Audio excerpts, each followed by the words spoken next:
மகாபலேஸ்வரில் 40 room book பண்ணியிருக்காரு. எல்லாருக்குமே எல்லா ஃப்ரெண்ட்ஸு, ரிலேட்டிவ்ஸு எல்லாரையும் வந்து இந்த பொண்ணுக்கு சர்ப்ரைஸ் கொடுக்கணும் அப்படின்றதுக்காக இந்த பையன் புக் பண்ணியிருக்கான். இவங்க அங்கே போகிறாங்க திரும்பி.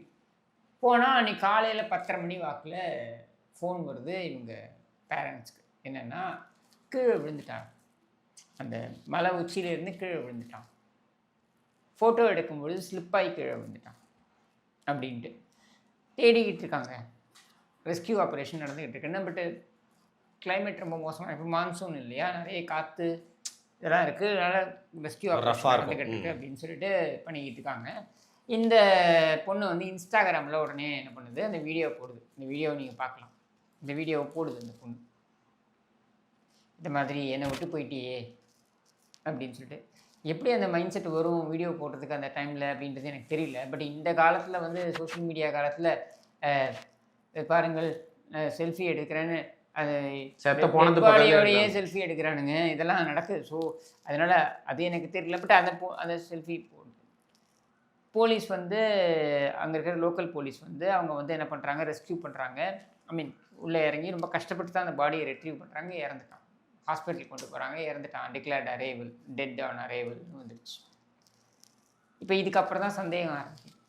ஏன்னா அந்த குடும்பம் பார்க்குறாங்க, இந்த பொண்ணு ரியாக்ஷனே ஒன்றும் பெருசாக இல்லை அப்படின்னு பார்க்குறாங்க. உடனே அவன் எந்தையும் கம்ப்ளைண்ட் கொடுக்குறாங்க. விஷால் அகர்வால்னு நினைக்கிறேன் அவங்க அப்பா பேர். அவர் போயிட்டு கம்ப்ளைண்ட் கொடுக்குறாரு.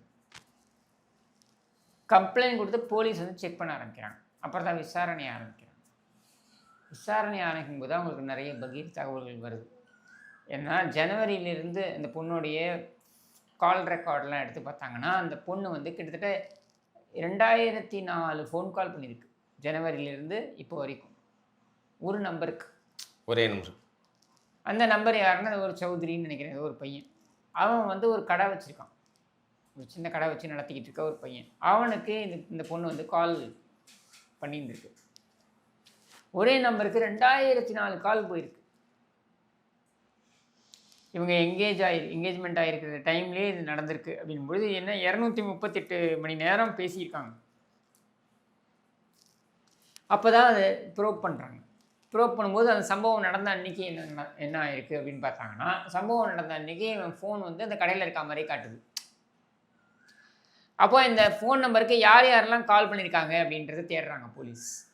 தேடும் பொழுது இந்த ஃபோன் நம்பருக்கு கால் பண்ணவங்கெல்லாம் வந்து கூப்பிட்டு கேட்குறாங்க, நீங்கள் இவன்கிட்ட பேசுனீங்களா அப்படின்னு கேட்குறாங்க. கேட்டும்போது இல்லை, நாங்கள் ஃபோன் பண்ணோம், கடையில் யாரோ ஒருத்தங்க எடுத்து அவங்க இல்லைன்னு சொன்னாங்க அப்படின்னு வருது. அப்போ சந்தேகம் வலுக்குது ரைட்டு போலீஸ்க்கு.